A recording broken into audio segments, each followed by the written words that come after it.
Assalamualaikum warahmatullahi wabarakatuh. Kami dari kelompok 12 yang beranggotakan Toto Iswanto Alrio Putra, Muhammad Adim Bahri, Idatus Safa Aina, Siti Durjannah, Silma, dan Isma. Jadi materi kami pada hari ini itu gender dan kesehatan mental. Baik, yang pertama sekali kita akan mendiskusi dulu mengenai gender. Jadi, istilah gender pada awalnya dikembangkan untuk mendeskripsikan orang-orang yang tidak mengidentifikasikan dirinya dengan jenis kelamin biologisnya.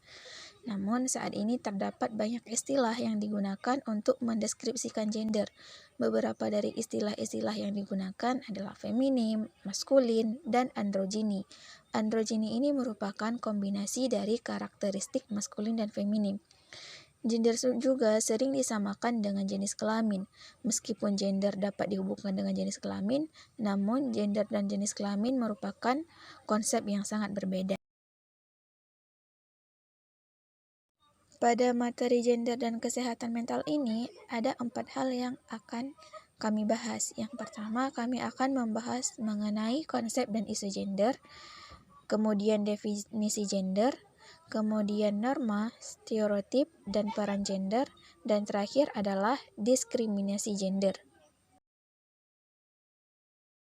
Baik, langsung saja pada pembahasan yang pertama, yaitu mengenai konsep dan isu gender. Jadi, gender secara umum dipahami sebagai konstruksi sosial dan dapat berbeda tergantung masyarakat dan budayanya. Di sisi lain, jenis kelamin ditentukan oleh kromosom dan anatomi yang diberi label laki-laki atau perempuan. Berbagai literatur yang membahas mengenai gender, antara lain dikemukakan diantaranya oleh Pusat Penelitian Gender dan Peningkatan Kualitas Perempuan, Bunga Rampai Panduan, dan Bahan Pembelajaran Pengurus Utamaan Gender dalam Pembangunan Sosial 2004, Darahim 2003, dan berbagai literatur lainnya menyimpulkan bahwa seks dan gender merupakan dua konsep yang berbeda. Istilah gender yang sering digunakan berasal dari bahasa Inggris, yaitu gender, di mana artinya tidak dapat dibedakan secara jelas mengenai seks dan gender. Oleh karena itu, untuk memahami konsep gender, harus dapat membedakan terlebih dahulu mengenai konsep seks dan gender. Jadi, kata seks adalah suatu pembagian jenis kelamin ke dalam dua jenis, yaitu laki-laki dan perempuan, di mana setiap jenis kelamin tersebut memiliki ciri-ciri fisik yang melekat pada setiap individu, di mana masing-masing ciri tersebut tidak dapat digantikan atau dipertukarkan satu sama lain, karena sudah merupakan kodrat dari Tuhan. Sementara istilah gender itu lebih bersifat pada sosial budaya, yaitu melalui proses kultural dan sosial, bukan pendefinisian yang berasal dari ciri-ciri fisik biologis seseorang individu. Dengan demikian, gender senantiasa dapat berubah dari waktu ke waktu, sedangkan seks atau jenis kelamin senantiasa tidak berubah. Satuto 2017 menguraikan tentang perbedaan dasar antara seks dan gender. Menurutnya, gender merupakan hasil buatan dari manusia yang dapat diubah maupun dipertukarkan, serta memiliki sifat relatif yang terdapat pada laki-laki dan perempuan. Sedangkan jenis kelamin atau seks merupakan status kondisi biologis seseorang yang tidak dapat berubah dan dipertukarkan antara jenis kelamin laki-laki dan wanita. Oke, baik, selanjutnya kita membahas terkait isu gender. Dimana apa sih isu gender tersebut? Jadi, isu gender adalah suatu masalah yang menyangkut ketidakadilan yang berdampak bagi perempuan dan juga laki-laki. Misalnya, seperti anggapan bahwa perempuan itu lemah, kemudian tidak mampu memimpin, cengeng, dan hal tersebut melahirkan ketidaksetaraan gender yang akhirnya menimbulkan kerugian dan menurunkan kesejahteraan bagi hidup, baik itu laki-laki dan perempuan. Kemudian kami mendapatkan data tentang ketimpangan gender yang ada di Indonesia pada tahun 2019 merupakan tertinggi di ASEAN. Hal ini menunjukkan bahwa Indonesia merupakan negara yang pencapaian pembangunan gendernya itu belum optimal dibandingkan dengan negara ASEAN lainnya. Hal ini diukur dari mana? Hal ini diukur melalui kesehatan reproduksi, fertilisasi remaja yang ditandai dengan rendahnya maternal mortality rate dan adolescent birth rate. Nah, selain itu, kesetaraan ini juga tercapai dari pendidikan, kesempatan kerja, keterlibatan perempuan di parlemen. Namun, pada tahun 2022, pada indeks pemberdayaan gender, Indonesia terus tumbuh, capai rekor baru pada tahun 2022. Nah, berikut dia grafik yang sudah kami hadirkan, yaitu pada tahun 2019 dan menurun pada tahun 2022 tentang kesetaraan gender. Nah, hal ini dilihat dari 3 dimensi, di mana keterwakilan parlemen, pengambilan keputusan, dan distribusi pendapatan. Nah, artinya pada tahun 2022, perempuan-perempuan dan laki-laki sudah dengan jumlah yang hampir sama dalam keterwakilan atau keterlibatan dalam pengambilan keputusan. Nah, kemudian juga ini diukur melalui dimensi proporsi perempuan dan laki-laki yang bekerja sebagai manajer, staf administrasi, pekerja profesional, dan teknisi. Dan diukur juga melalui distribusi pendapatan dari upah buruh laki-laki dan perempuan di sektor non-pertanian. Baik, selanjutnya kita masuk ke materi gender, yang mana gender ini merupakan suatu perbedaan yang tampak antara laki-laki dan perempuan apabila dilihat dari nilai dan tingkah lakunya. Kayak misalnya laki-laki tingkah lakunya seperti ini, sedangkan wanita ini tingkahnya seperti apa. Jadi pasti ada perbedaan dari setiap gender tersebut. Terus, Women Studies Ensiklopedia dijelaskan bahwa gender adalah suatu konsep kultural berupaya membuat perbedaan dalam hal peran, perilaku, mentalitas, dan karakteristik emosional antara laki-laki dan perempuan yang berkembang di suatu masyarakat. Selanjutnya itu gender. Gender ini merupakan adanya suatu perbedaan yang dilihat berdasarkan peran, fungsi, persifatan, kedudukan, tanggung jawab, dan hak perilaku baik perempuan maupun laki-laki, dan dibentuk dan disosialisasikan oleh norma, adat, kebiasaan, dan juga kepercayaan masyarakat. Dan lebih lanjut dijelaskan bahwa gender berkaitan erat dengan peran dan tugas yang pantas atau tidak pantas untuk laki-laki maupun perempuan. Nah, jadi oleh sebab itu gender ini tuh dapat berubah-ubah dari tempat ke tempat, dari waktu ke waktu, bahkan antar kelas sosial ekonomi di masyarakat. Oke, selanjutnya saya akan menjelaskan tentang norma, stereotip, dan peran gender. Jadi, apa sih di antara tiga itu? Nah, pertama itu ada norma. Nah, norma ini tuh ekspektasi dan aturan masyarakat, yang mana kalau misalnya kayak di sebuah desa itu pasti kan di situ perkumpulan adalah masyarakat, yang mana di situ pasti ada aturannya. Nanti akan dijelaskan lebih jelas lagi. Terus ada stereotip. Nah, stereotip ini tuh keyakinan atau asumsi tentang karakteristik, sifat, perilaku, dan peran seseorang berdasarkan jenis kelamin atau gender. Nah, yang mana kayak misalnya peran seorang berdasarkan gendernya, kayak misalnya wanita ini perannya sebagai apa? Wanita berperan sebagai seorang ibu atau seorang yang emang menjaga anak, terus yang memberikan kasih sayang. Terus kalau misalnya laki-laki itu sebagai apa? Perannya itu sebagai kepala keluarga, seorang bapak gitu yang mencari nafkah di rumah. Terus peran gender itu apa? Nah, peran gender itu ekspektasi sosial dan budaya mengenai bagaimana seorang harus berperilaku sesuai dengan gender yang ditugaskan padanya. Ya, seperti yang dijelaskan bahwasanya kalau wanita itu untuk apa, perannya wanita itu sebagai apa, peran laki-laki itu sebagai apa. Selanjutnya itu norma. Nah, selanjutnya itu ada norma. Dalam norma ini aturan masyarakat mengenai bagaimana laki dan perempuan harus berperilaku dan mengekspresikan diri. Nah, contohnya tuh norma gender ini adalah aturan atau harapan sosial tentang bagaimana laki dan perempuan seharusnya berperilaku dalam masyarakat. Contohnya tuh ekspektasi bahwa laki lebih tangguh dan tidak menunjukkan emosi dan menjadi pencari nafkah utama pada keluarga. Nah, sementara perempuan itu dia diharapkan untuk merawat anak dan bersikap lembut dan fokus pada tugas rumah tangga.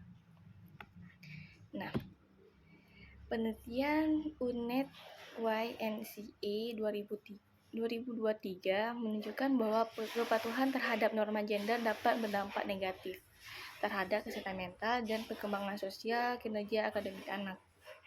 Nah, norma gender ini dapat berdampak signifikan terhadap perkembangan anak, mempengaruhi harga diri dan peluang pertumbuhannya.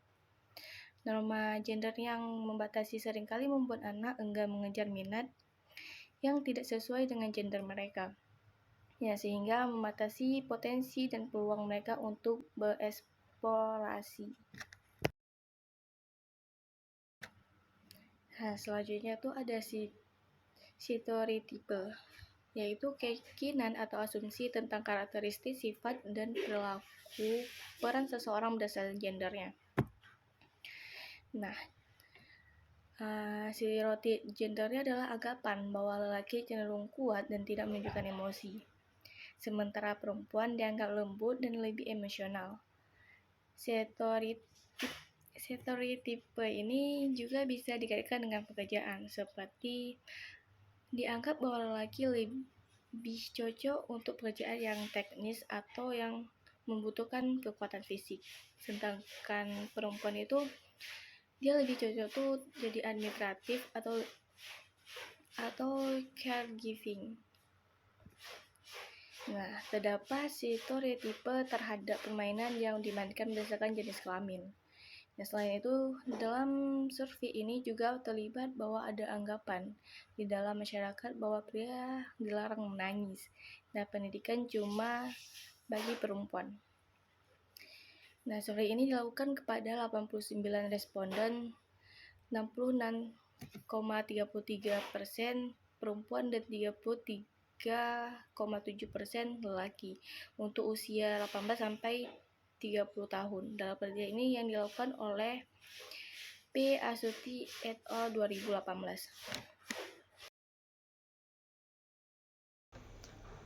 Baik, saya akan melanjutkan pemaparan materi dari pemateri sebelumnya mengenai peran gender. Sebagaimana yang kita ketahui bersama bahwa peran gender adalah peran sosial yang diharapkan atau dianggap sesuai dengan jenis kelamin seseorang dalam suatu masyarakat ataupun budaya. Dan peran gender dapat mempengaruhi perilaku, sikap, nilai, dan harapan seseorang serta hubungannya dengan orang lain. Dan peran gender dapat berbeda-beda di antara masyarakat ataupun budaya yang berbeda-beda, serta dapat berubah seiring dengan waktu. Nah, peran gender juga dapat diartikan sebagai peran-peran yang dilaksanakan oleh perempuan ataupun laki-laki yang menyangkut hak-hak dan kewajiban mereka, seperti pengasuhan anak dan mencari nafkah bagi keluarganya. Dan alasan mengapa peran gender ada adalah karena masyarakat ataupun budaya memiliki norma-norma dan nilai-nilai yang mengatur bagaimana perempuan dan laki-laki harus berperilaku dan berfungsi dalam kehidupan sosial. Peran gender juga dipengaruhi oleh faktor-faktor seperti agama, ekonomi, politik, pendidikan, dan lingkungan. Dan peran gender dapat memberikan manfaat atau kerugian bagi individu ataupun kelompok tergantung pada seberapa adil dan setara peran gender tersebut. Dan contoh dari konsep dan peran gender adalah sebagai berikut, diantaranya adalah peran reproduktif. Peran ini berkaitan dengan fungsi biologis dan sosial dalam menghasilkan dan memelihara keturunan. Peran ini biasanya dianggap sebagai peran perempuan, seperti melahirkan, menyusui, mengurus anak, dan melakukan pekerjaan rumah tangga. Peran ini sering dianggap sebagai peran alami yang tidak berubah, tetapi sebenarnya dapat berubah sesuai dengan kondisi dan kebutuhan masyarakat. Dan adapun peran produktif, peran yang kedua ini, peran ini berkaitan dengan fungsi ekonomi dan sosial dalam menghasilkan barang dan jasa. Dan peran ini biasanya dianggap sebagai peran laki-laki, seperti halnya bekerja di luar rumah, mencari nafkah, dan berpartisipasi dalam kegiatan politik dan sosial. Peran ini sering dianggap sebagai peran yang penting dan berharga, tetapi sebenarnya dapat dilakukan oleh siapa saja, baik itu perempuan ataupun laki-laki. Dan peran komunitas merupakan peran yang terakhir. Peran ini berkaitan dengan fungsi sosial dan kultural dalam berinteraksi dan berkontribusi dalam masyarakat. Peran ini dapat dilakukan oleh perempuan ataupun laki-laki, tetapi biasanya dibedakan berdasarkan jenis kegiatan dan tingkat keterlibatannya di masyarakat. Misalnya perempuan mungkin lebih banyak terlibat dalam kegiatan sosial yang bersifat informal seperti arisan ataupun pengajian, sedangkan laki-laki lebih banyak terlibat dalam kegiatan-kegiatan sosial yang bersifat formal seperti organisasi ataupun komunitas-komunitas sosial yang lainnya. Dan ada beberapa konsep yang mengenai gender role ataupun peran gender merupakan definisi ataupun preskripsi yang berakar pada kultur terhadap tingkah laku pria ataupun wanita. Dan ada pun gender identity, identitas gender, yaitu bagaimana seseorang mempersepsi dirinya sendiri dengan memperhatikan jenis kelamin dan peran gendernya. Dan ada pun pada poin sex role ideologi, ideologi peran jenis kelamin termasuk diantaranya adalah stereotype gender, sikap pemerintah dalam mengaitkan antara kedua jenis kelamin dan status-status relatifnya. Dan yang dapat diberikan kepada masyarakat tentunya adalah untuk menghargai dan menghormati peran gender yang berbeda-beda, serta berusaha untuk menciptakan kesetaraan dan keadilan gender dalam segala aspek kehidupan kita. Oke, di sini saya akan menjelaskan tentang diskriminasi gender. Nah, diskriminasi gender ini secara pengertian merupakan suatu pembatas atau preferensi berdasarkan jenis kelamin. Nah, diskriminasi gender ini memiliki dua jenis. Yang pertama adalah diskriminasi gender secara langsung dan diskriminasi gender secara tidak langsung. Yang pertama, diskriminasi gender secara langsung, yang dimana suatu tindakan yang membatasi dan dampaknya hampir mengorbankan perempuan. Nah, sebagai contoh saya ambil dari diskriminasi gender berdasarkan jenis kelamin, yang dimana perempuan selalu dianggap rendah. Yang kedua, diskriminasi gender secara tidak langsung, yang dimana ini lebih ke penerimaan calon pekerja. Nah, berdasarkan contoh saya ambil dari diskriminasi berdasarkan pekerjaan. Nah, yang dimana di suatu perusahaan biasanya bahwa perempuan akan mudah ditolak oleh suatu perusahaan dengan beberapa alasan. Yang pertama, dengan alasan wanita lebih banyak cuti karena hamil, karena mens, dan yang lain-lain. Jadi begitulah penjelasan tentang diskriminasi gender dan serta dua jenis diskriminasi gender, langsung dan secara tidak langsung. Terima kasih.